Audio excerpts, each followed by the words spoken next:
Do you realize that there are still places in the world where girls are having to go out in the shed when they're having their monthly cycle? Where women are shamed because of their body's natural, creative, productive cycle.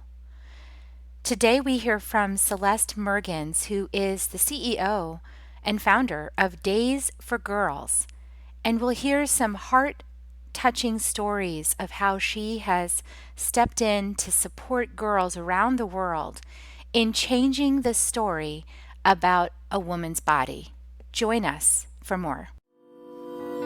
Soul Nectar Show.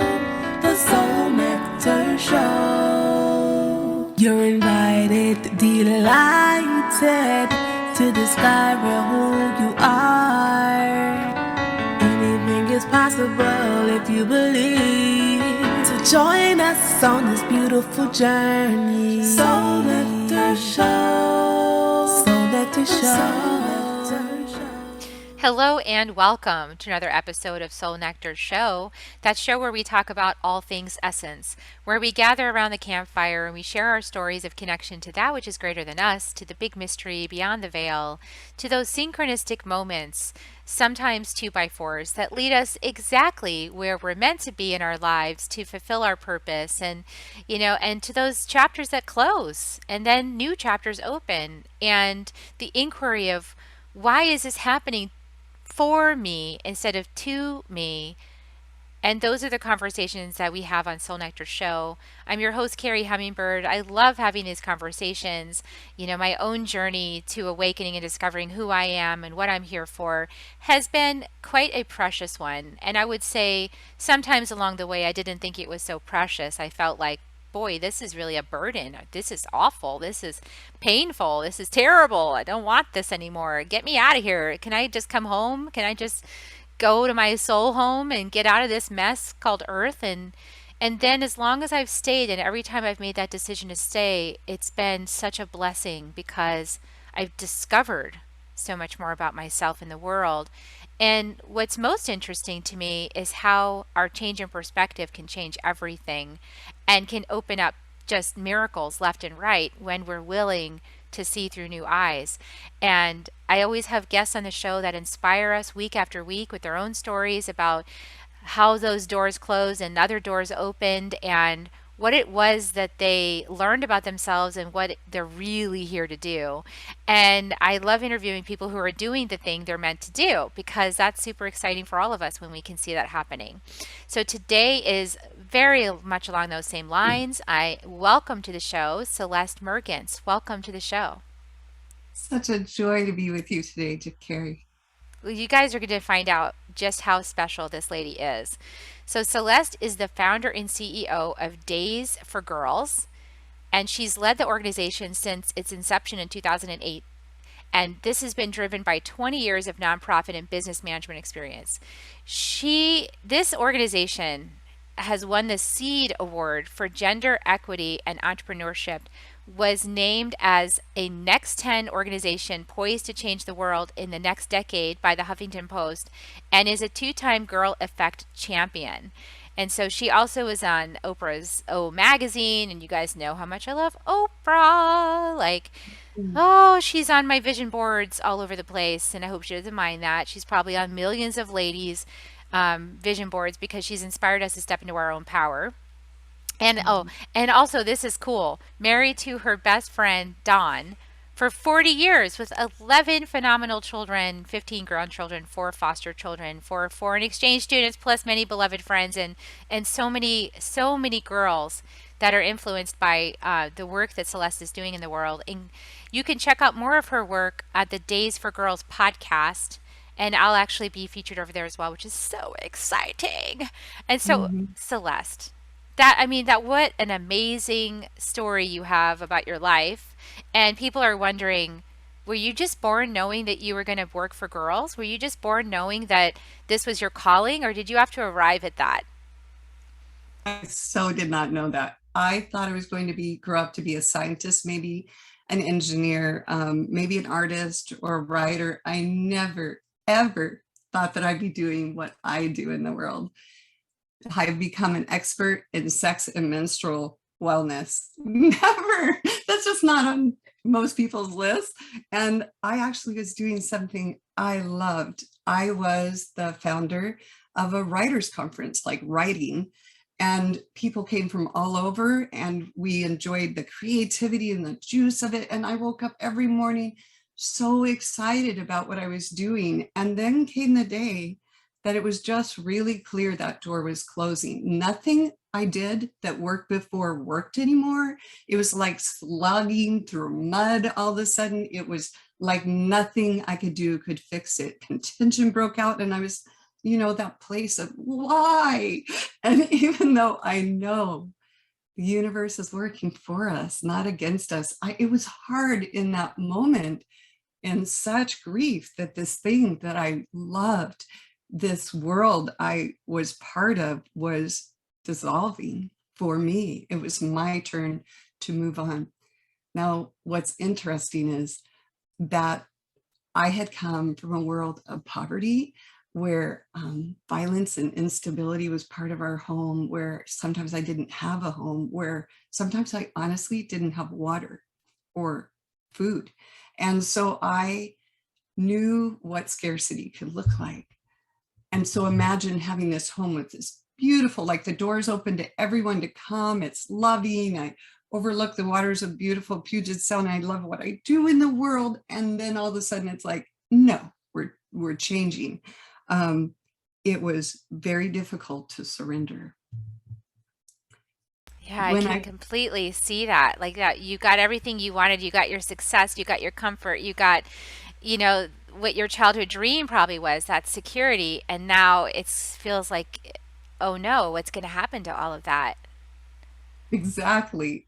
So imagine that I finally get to that place. That why is it so hard to get to that place when it always is so miraculous when you finally let go and let God and go, okay, I'm okay. It's gonna be fine. I finally got to that place, and only weeks later, I was invited to go to Kenya with a friend's foundation and was able to say yes because my calendar was open now. Was able to say yes because I was open thanks to the door closing. So imagine I get there and I'm so excited because this girl really loves science. So I was now able to get this, address poverty in parts of the world where huge poverty was existing, and bring my science hat to create sustainable solutions. I went on to get a master's degree in sustainable solutions. I'm like, this is it. I'm going to help orphanages and communities. That's what I'm going to do. And then post-election violence happens in Kenya. Do you remember this? Like in 2008, 500,000 people were displaced because of election violence. And so this orphanage I helped whenever we were in town suddenly swelled to 1,400 kids. And then I learned that they are actually being sexually exploited at this orphanage for a single disposable pad. That they are so scarce that the only solution they had was to sit on a piece of cardboard for days. I was stunned. That one, I never thought to ask. I never thought to ask. Two, that something so key to our biology could be so twisted by others because they were vulnerable without what they needed. As a girl who also survived being attacked as a young girl, this meant the world to me, to open that door and free them. The first girls that we brought our Days for Girls kits to, it happened because of my experience from the past. As a girl that survived hunger, I knew that even if we raised money for single-use pads, that if they needed food the next month, they would use that resource for food, not pads. So how do you make a sustainable solution that would last month after month, that she could count on every time she needed it? How do you do that? And we made the first washable pads, and it was a terrible design. I can say that because I invented it. And we got into the room and I had asked, how do you teach them about what a period is? Who teaches them that? No one, you can do that. I reached out to experts. No one was teaching it. Not even the World Health Organization had curriculum. We had this beautiful, sacred conversation together about you matter. Your body is amazing. And you have this amazing organ called the uterus. And without periods, there would be no people. And this is how your body works. And this is how you can be safe. There was a woman in the room that was invited to teach that was a graduate from the school. And she stood in her blue Kenya dress. And her job was to talk about how to not be exploited, how to stand up and speak up for yourself. She walks to the front of the room. There's very little time to plan. There's very little time between when I learned of it and when I was coming to Kenya next. So I don't even know what she's going to say. And this is all she said. When a boy bother you, I tell you what to do, you tell him zip it. I said, just zip it. She goes to the side and you're like, yes, okay. It was a very big conversation and a very friendly, lovely celebration of who we are and that we can be safe and that we matter. And then that moment, the first girls came to the door and said with huge smiles, thank you so much. Because before you came, we had to let them use us if we wanted to leave the room and go to class. And I was hoping that didn't mean what I later learned it meant, but they were being exploited in exchange for a single pad. And that moment was about to change the rest of my life. I would, not have been there. I would not have had the empathy I had in that moment. I would not have had that profound connection if not for these really key, difficult things that I've been through. Every single one of them prepared me. I know that if we survive and recognize that everything can work out for the good, no matter what it is, if we just trust and keep stepping, but only if we survive. If we can help each other survive by giving each other hope and encouragement, and even the smallest link of arms, even a pad can make all the difference in the world, not for one of us, but for all of us, because we are connected. Gosh, you just touched my heart, and I'm sure everyone listening is feeling the power of what you're doing. It seems simple, but it's so far reaching in the way that it's serving to take these girls out of a condition of control, essentially, that's giving them freedom because they have their own solution for managing their menstruation, and also that teaching them that this isn't a problem, that your menstruation isn't a reason to be, like, it's not a punishment, which kind of feels like that, right? Like a young girl wouldn't know any different about her period being excluded, right? So belonging for humans is so important, and to be excluded, and to be excluded because of this regularly occurring cycle that happens in a girl's life is what is so disturbing, I think, in all of the things you just said, plus the abuse, right? Plus the feeling like they're being punished, and then the only way to get back to their class to further their own selves and their own lives is to allow themselves to be violated by someone. Absolutely. I love how you just went right to the heart of it. This is about dignity, opportunity, and that awareness and surety that you matter and that your strength matters and that your days matter. That's why we call it Days for Girls. Today we have reached, ready, 2.2 million women and girls in 144 countries on 6 continents, all because a door closed and I got the gift of saying yes to the next step. And you let your heart lead the way, because I'm sure you had that awakening in that moment of realization and said, I know exactly how these girls feel, and I'm in a position to do something about it with my influence and my abilities and my training and my education and my privilege, essentially, to be Mhm. placed towards helping those who are not able to help themselves because of their situation. Um, that's so powerful. I always get the message myself for many years now. I'm here to be the voice for the voiceless, to Mm. speak for the voiceless, right? And to take action and to say the things that they wish that they could say. And I say it and they say thank you, some silent way inside, like, I'm so glad you said that thing because I was too afraid to say it or I wasn't able to say it.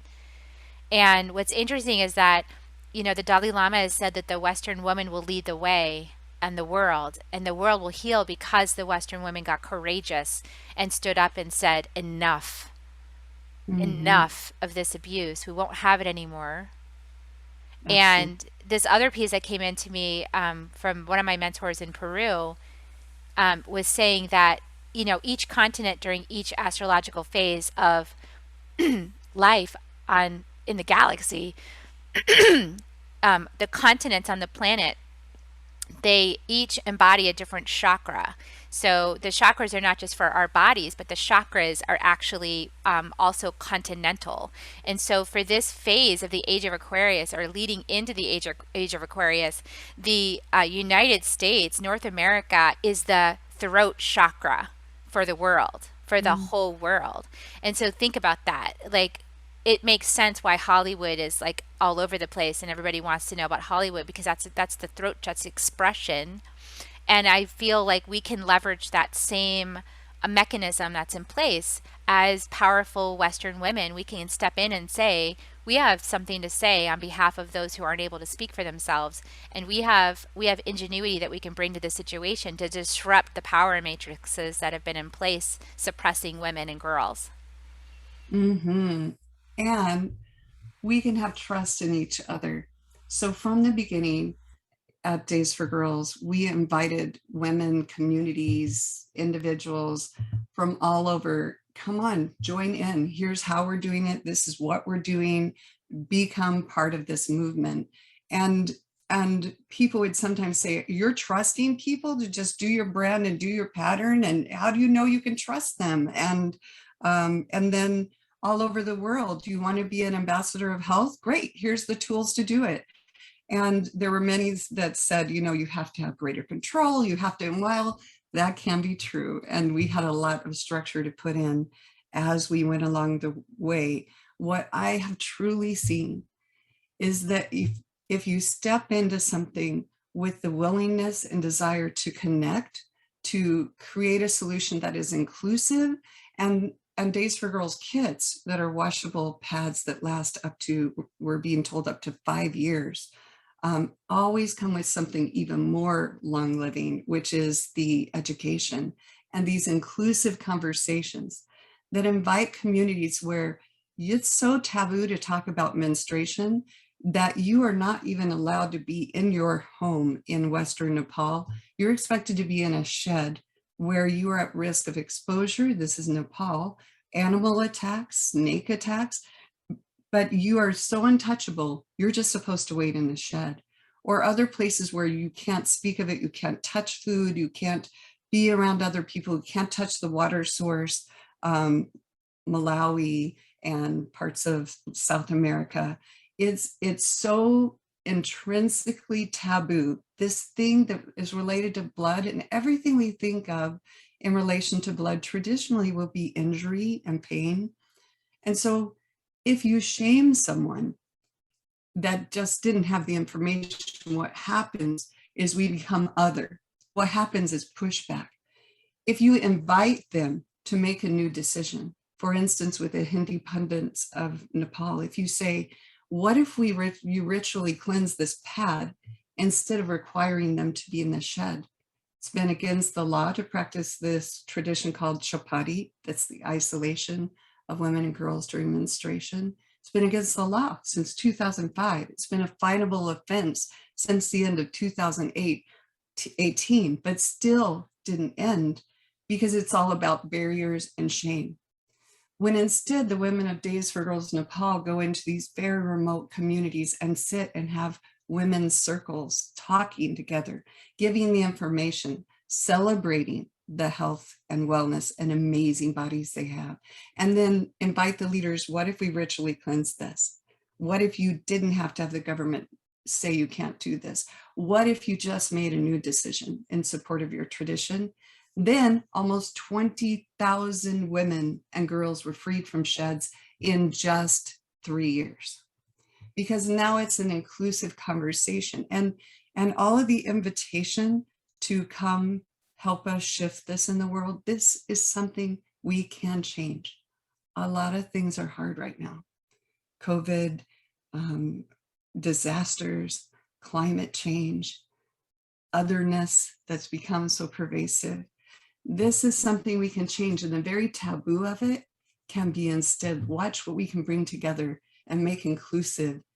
This taboo thing is an example of how we can not make each other wrong, but instead invite each other to the table. This example of something we can change can become part of women and communities linking arms to say things can and will change. This isn't a moonshot. This is something simple. People matter. Menstruation matters.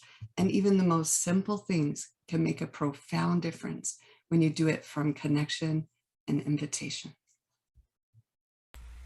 Gosh, I love how open your heart is about this topic. And I'm sure that you've had to do your personal work on this. And so, catch us up a little bit, because what happens inside of me is like astounded, disheartened that people would treat girls and women this way. Um, Also, I understand that shame vibration, because I also experienced that even though I grew up in the United States. I had that sense of shame with my period cycle, and um, and I didn't have like an initiation into that cycle. Like my mom was like, "Okay, well now you have this, so here's some pads."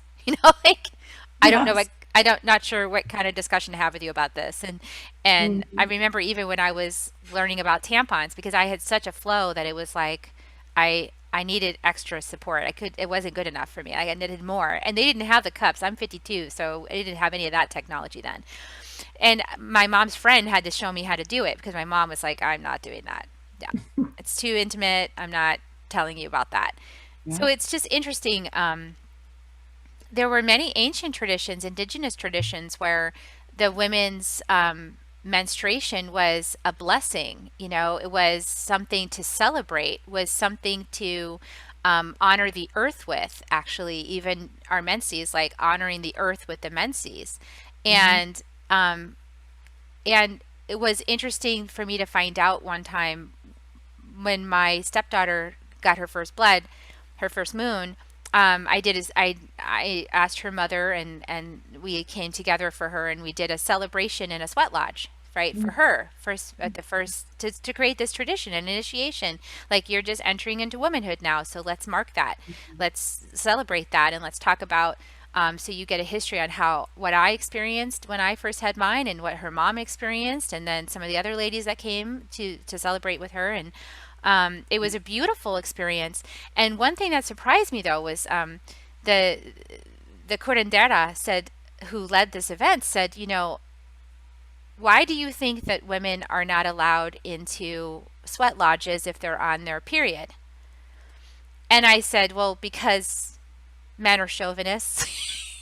That's what I thought. I mean, I thought because men are chauvinists, and they don't, because of the shame of it and all of this kind of stuff.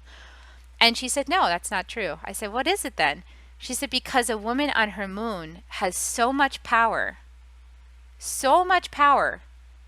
that if she's in the sweat lodge with the men cannot sit up. They have to lie down. That's how much power one woman on her menses has in a sweat lodge. And so I thought that was very fascinating to understand some of that dynamic, that as women we have so much raw power when we're going through our menses. So Mhm. then to have it be twisted up and turned upside down is like Yes. is the big lie. It absolutely is. And it's prevalent all over the world. And education and awareness is part of it. But what you just shared with us is also part of it, I believe. The more of us that recognize that we are amazing, the more of us who call it right now, in a lot of, even where we live, people would rather talk about diarrhea than menstruation. Yes. So the more we say, it's like, it's it's like a bricklayer saying, I lay bricks, and another one saying, well, I what I do is I build walls, and another one saying, no, I'm building a cathedral for the future. What if we do that everywhere around conversations about menstruation? Not, I'm bleeding, don't talk about it. Not, I'm a menstruating person and it's a healthy part of being a natural woman, which I love that shift. What if we take it to the next level? I am a powerful part of creation and my very body flows with that. If we can change it in a way that people recognizes and make the context, all of us, the more of us that shift to, I am so grateful that all of us have this in common, men, women, people who identify as anything, got here by virtue of a period. I mean, that's just the connective tissue, literally, that makes us all bound in this beautiful flow of life. What if we got to that place? And I think having what you need and having the education is the first step to that. Often people will say, when I say we celebrate periods, they go, oh, come on. It's hard enough to just accept it and the pain of it and the awfulness of it, let alone celebrate it. And I just say, yeah, because we're building a cathedral. Our amazing world is connected by this thing we've been afraid of and ashamed of. And we need, it's one of the keys, I believe, to how women have been sold the lie that they aren't as good, aren't as worthy. Imagine being a little girl and you've been loved by your dad and your mom and you're in this safe environment, and all of a sudden this starts in this painful thing for some that you don't even know what it is, and suddenly you can't be with them. Just be out there, don't talk about it, you can't be with us anymore, you're dangerous. How does she not feel that she's less than when she's not even able to be, and she's in with the cattle, not with her family? I am so grateful that conversations like this can happen, that we can recognize, actually, this is amazing. And I'm so proud to be part of that flow. Yeah, flow, indeed. My recent book I wrote this year was Love is Fierce, Healing the Mother Wound. And so when you were talking about how we all can be grateful for our very lives because this flow happens through a woman's womb. Like, without this flow through a woman's womb, there would be no human beings. There would be no Right? babies. There would be no human beings. What would be the shift in our own and collective consciousness if suddenly we were revering a woman's womb, and we were revering a woman's blood, and we were revering a woman's vessel? What would be the shift in consciousness that would happen for all of us, knowing that babies are formed inside the consciousness of the woman? So Mhm. the woman's consciousness becomes the children's consciousness. So if the woman is feeling ashamed of her body, is feeling separate, is feeling abandoned, is feeling not good enough, is feeling unworthy, then does it surprise anybody on the planet why we have an epidemic of people feeling unworthy, unloved, not wanted, separated, disconnected, shunned, not included? Why do people feel that way on the planet? I believe it's because of how women have been treated for the last thousands of years. And so if Mhm. we'd like to see a planet where human beings feel connected and loved and supported and revered and honored and celebrated, we got to start by honoring, revering, and celebrating the women who become the mothers that then birth the baby's consciousness into being. That's where it all begins. And so I'm always helping women to step into this, and mothers in particular. It's my passion because I believe it starts with us claiming it for ourselves, because no one's going to do it for us. We have to do it ourselves. You're so right. And I have learned for myself that we get the chance, the opportunity in any moment to change the decision we made about our experience or how we judged ourselves. And this is what I mean.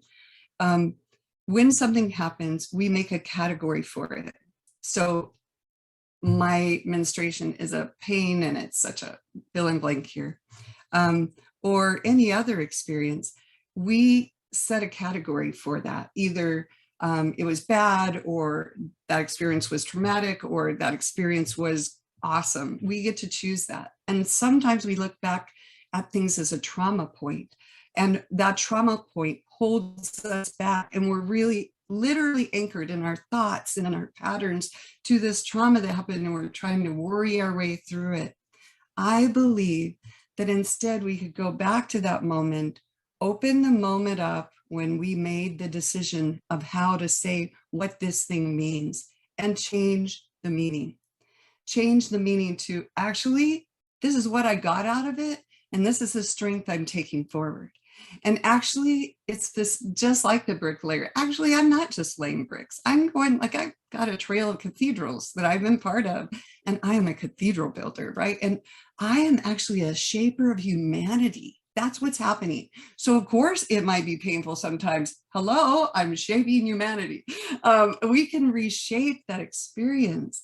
And I think that for menstruation, every time we do that, it's a drop in the right direction towards a shift that matters so, so much. Oh gosh, it's so beautiful. Yes, yes to everything you just said. I feel like we are doing the work whether we realized we were doing it or not. I know that all of us individually have been called forth to work on this collective shift in Mhm. consciousness. And I see so many of my sisters out there that are, thriving in their divine feminine, and they're just like, just blossoming, and I've watched that happen and been like, wow, that's so impressive. And then that helped me to be inspired, to see, well, what's my unique divine expression? What's my part to this flow? And then being in a space to to support others and claiming that for themselves, like really reclaiming our identities as women with our own self choice around how we honor and revere our vessels. And I have to say, like, I was when I had a period, I was not in a healed space, right? I was not of this mentality. I was of the other mentality I see prevalent in a lot of mainstream America. But now, like, I wanted to get it back, because at some point I was like, oh gosh, I want to experience this again from this lens. And then I had this one unique opportunity where it sputtered to life just for like twice, last December and January, just sputtered back to life. My womb was like, okay, here you go. Here's one last hurrah, and make the most of it. And I have to say, I was with the pain in a different way. I was like, oh my gosh, this is my womb coming back to life. This is my womb, like healing itself. This is my womb just talking to me. I'm like, oh, I feel you. My lower back, everything was just like, and I was like, oh yeah. And I wouldn't take any painkillers. I was like, nope, I don't want any painkillers. I just want to feel it all. I just want to, yes, because this is the last time it's probably going to happen. And it was so amazing to me to have that experience. It was cathartic, and I was so grateful it happened. I took my menses, I put it on the earth, I was like, oh, I get to do it. I only got to do it once, but there it was. I got to do this thing, and I was like, wow, I'm part of Yeah, this, what these younger women are doing, and I got one chance to participate in it, and I was so grateful to be able to do it. I love it. And I love that you came. I actually am 58 years old, and my period just stopped a couple months ago. I think because I was just feeling it for so many.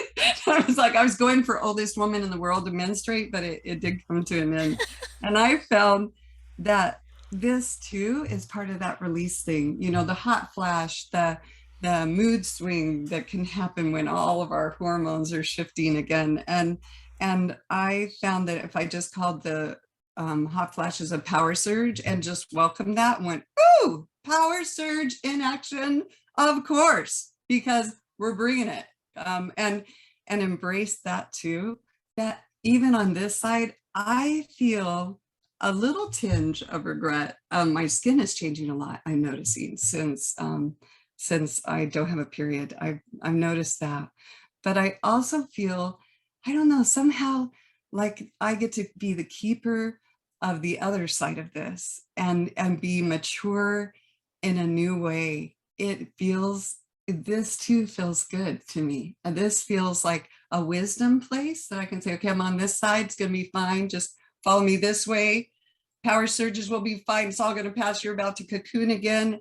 A whole new, like you don't care what people think anymore because you are doing this life. Um, I I find it amazing that every phase is a new kind of gift. Yeah, it's so beautiful. I also am getting this power surges, and I have a friend that calls us hot women. So, like, yeah, I'm a hot woman, and I'll get these flashes of heat, and of course, I still get my hair done because I like the red, but I feel like Mhm. that just exemplifies that energy for me. And I open up my spinal column, and I open up like my hips, and I just let this energy just like, whoosh, up and out. And it feels so good to just be in my flow and in my own power. And hopefully, it inspires others. Like, I feel like sometimes in the Western culture, we so worship the maiden that we don't really honor the mother so much, enough maybe, or we kind of go, oh, I don't, that mother archetype is so much work. And then we definitely, when we start to get close to crone, we're like, oh, breaks, like so there's like this middle ground now. Apparently it's called autumn. I'm like, I can embrace autumn. Autumn, Autumn. Okay. autumn, Well, yeah. see, there's another example, if I may. We're going down all these pathways. Hopefully, Yeah, everybody's okay it's a following big us. If you conversation. see this hair, if you could see this hair, you would see that it's half of it's white, right? And for years, I started getting a little streak of white when I was 19. For years, I dyed it all different colors. It would dry it out. I had just been traveling all over the world doing Days for Girls, 5 different countries in very quick succession. And my hair grows fast. So my hair ended up being 8 different colors, long story, one of them being purple on accident. And finally, my hair, to get it mostly the right color, was like straw. I'm in Guyana. I am exhausted. I've just done 192 flight hours in just a few weeks. I'm supposed to meet with the First Lady of Guyana the next day. It turned out that Venezuela invaded northern Guyana, so they said, if you want to meet with her, it's got to be right now. My legs are swollen, my body's swollen, my hair looks like straw. And there is a reporter there, and they take a photo, and the photo is awful. I'm standing next to this beautiful Guyanese, elegant first lady, and a friend of mine, elegant, beautiful. And I am just, I mean, my body is deaf and my hair is saying enough. And the newspaper has this front and center everywhere you go in Georgetown, Guyana, and it stays on for days, not one day, days. So everywhere you go, here's this photo, and I'm like, oh, please. And I finally asked the question, I seriously cannot have my hair doing these things. What do I do with my hair? Please tell me what to do with my hair. And the feeling was, leave it. I've never ever had my hair do what it needs to do. Its whole, I mean, like my hair is, my children call it the beast, but it works now because a small little question, what do I do with my hair, led to leave it. And sometimes we try to force these things when, if we just leave it and go, actually loving this, and really reclaim your identity. I call what it is you want. I say I work with world-class individuals that are joy to work with, that change lives just by walking our paths. I love every day and everything flows well in my life. I love this journey of joy and love. Call it, and it doesn't matter what anyone thinks. Do your hair how you want to do it, trust, and it's amazing what shows up. It is amazing. Yeah, oh, I love your hair. It looks gorgeous. So, yeah, I mean, this is all about us redefining ourselves as women and what's important and what's, what do we want to how do we want to express ourselves, so my hair is one of the ways I express my fiery nature. Like, Mhm, yes, mhm. I'm Yeah. fire. And so I like it that way. But I feel like we all get to choose, we all get to Yeah. choose what this new paradigm of women looks like and feels like. And there's Mhm. not one size fits all. That's the biggest change I see is like embracing the unique thumbprint journey, allowing every person to be who they are and take their own steps. And of course there are some shared parts of the journey, like you talked about yourself with the young girls. There's aspects where we can connect with one another and understand each other and bring value to each other using our gifts. So I love that you brought your science to help support, women and girls in their freedom, in their body freedom and body acceptance, and in rewiring that whole planetary matrix around, you know, what's the value of a woman. And we get to decide that Mhm. for ourselves now. Absolutely. May I share with you a moment where that decision changed everything for Yes, me? please. So I was 5 years old, about 5 years old. Our family was living at a state park at the time.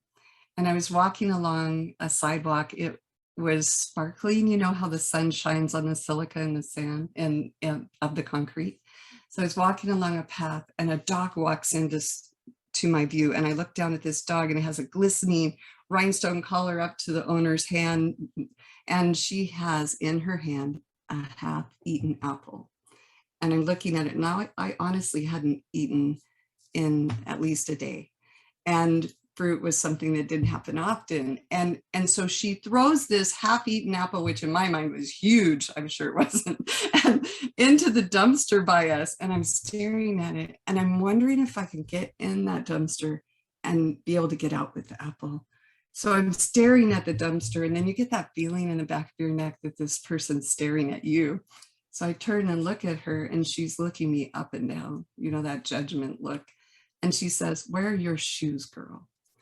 And my automatic response, I remember because I repeated it 1,000 times in my mind. I used to think of her as Cruella de Vil. Do you know this movie? I said, "I'm toughening my feet."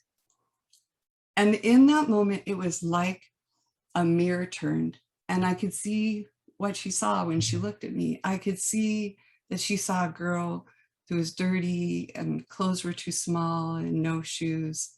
And I didn't tell her, I know this sounds like hyperbole, but I literally had no shoes right then. I had a habit of tipping them out so they wore off.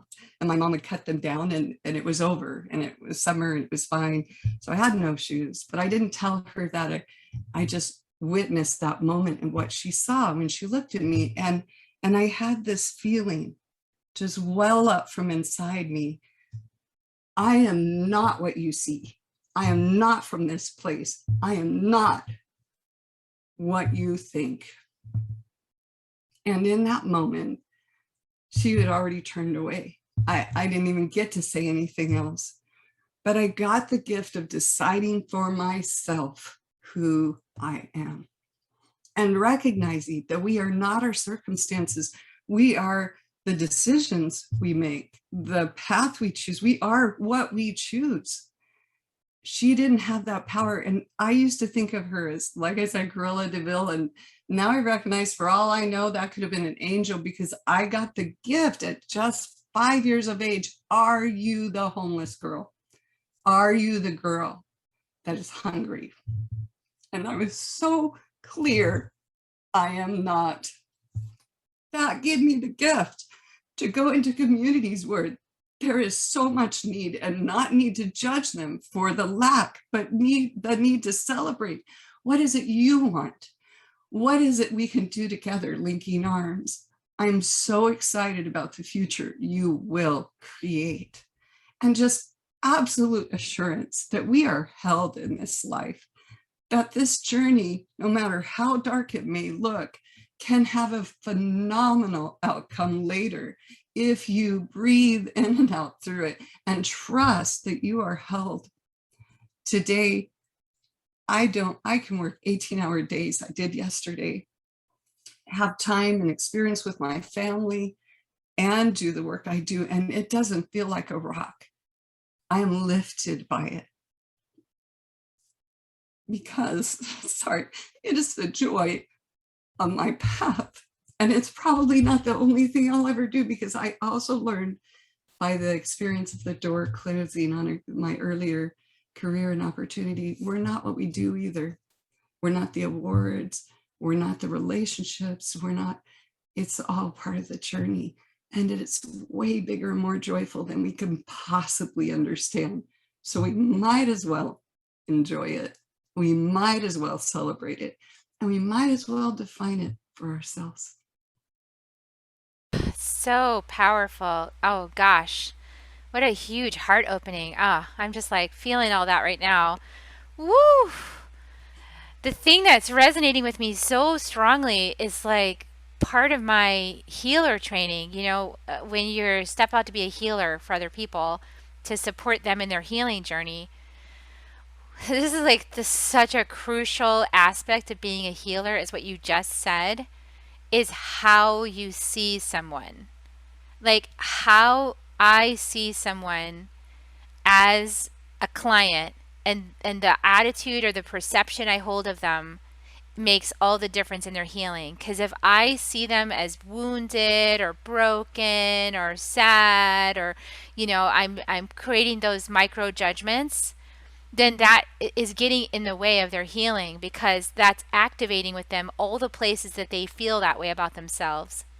And so Mm-hmm. the greatest service I realize that I could give any of my clients, or anybody in the world really, is to just look at them through like, you are a divine being. You are capable of anything. You are infinite. You are boundless. You're a heroic badass for choosing to be on earth at this time. Like, you are such a hero. Like, because being on earth at this time, it doesn't matter what body you're in or what storyline, what life, what you've created for yourself. We're all doing the ancestral healing right now. We're all reversing the paradigms. We're all stepping into the future. And that requires so much like inner work and experience, and moving through the emotions and moving through traumas and little things that are asking, like, are you going to be defined by that? Like, every single person on earth is going through their own version of that right now. So like, to see people as a total badass, like, you're such a heroine, you're such a hero, like, you chose to be on earth at this time, that really helps me as a healer. And it helps me in those moments where I'm human, so I have those moments where I go, how could people act this way? Like, I have those thoughts, right? We all And do. it's like, okay, how do they, because Carrie, it's just like that on earth right now, and we're moving through so much stuff, and so anybody that chose to be here is capable of it completely, 100%. And then you can still have the empathy, right? Like, the empathy is so legitimate, like, but you're seeing them through their empowerment, not through their victim. Mm-hmm. And that too can change the context for, right, Carrie? You can have judged them this way, and then open that moment that those moments you chose that judgment, and change it. Like, I guess it's almost like the power of time travel. Yeah, You it go is a back power. to that moment and you say, I've changed my mind. I actually see you as amazing enough and abundant and capable, and you called in what you needed. Good for you. I I celebrate you. We can just go back and fix that. We tend to think that we are stagnant, that other people are stagnant, that we put them in a box. You are this or you are that. And we can undo that for ourselves and for others and for our world. We don't have to say this is a completely broken piece and we are all separate and we are all, you can change your mind about all those moments, as many as you want. It's amazing. It is. The Toltec call it recapitulation. So yeah, it's very powerful, and it changes the timeline. It changes the whole timeline. The whole timeline can. So you go back to those traumatic moments you were talking about. That's what we do in shamanic healing. Is we go back, we recapitulate that, we clear the energy, and we say, okay, what would you have desired to happen? What's your preferred outcome?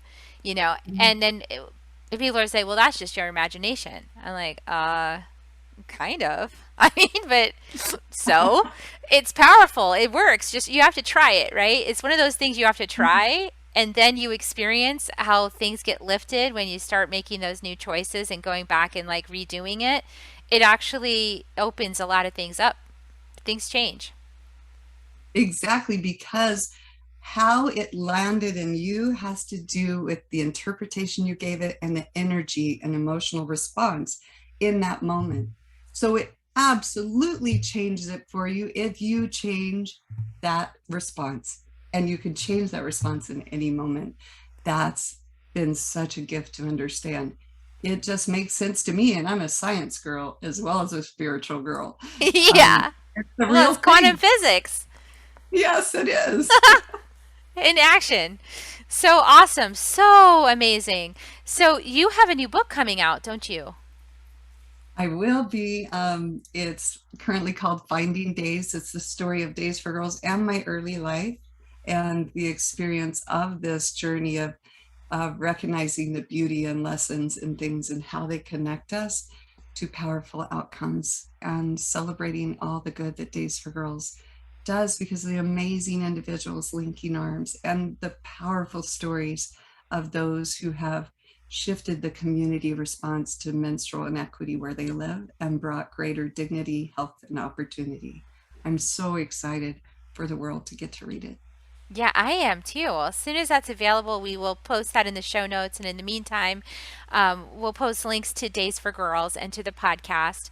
Um, is there anything else you want to just part with as we wrap up the show? Is there any, just from your heart, any bit of wisdom, just nugget, anything that's calling you forth to say at this time?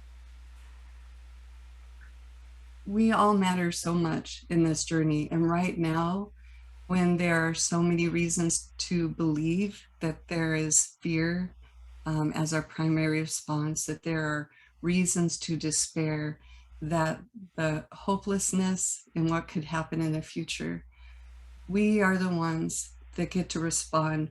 We are the ones that hold the energy, the potential for love, the potential for healing, and the potential for, just like the door closing that made Days for Girls possible, what if things closed just enough so we could open up to a whole new possibility none of us ever saw coming?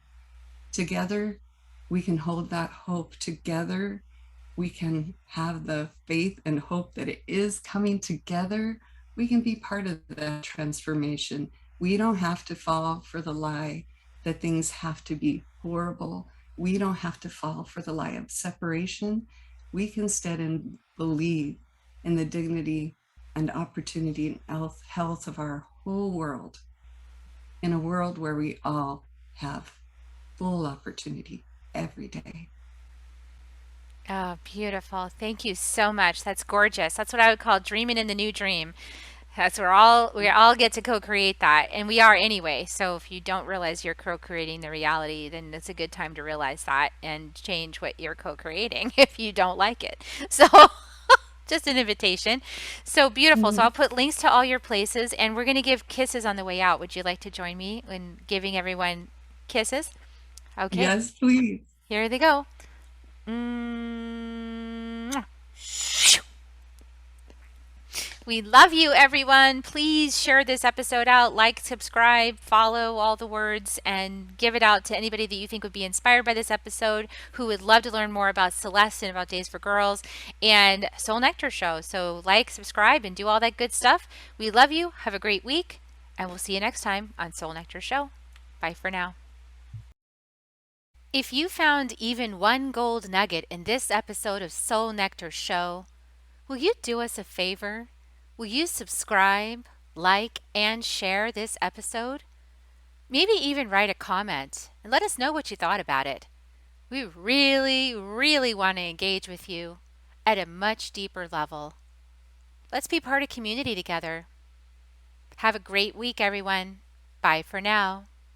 To dive in deeper to nourishing conversation, visit soulnectar.show. Soul Nectar Show. Awaken, awake, Nectar Show. Take a sip from the drip of nectar, from the source of who you are.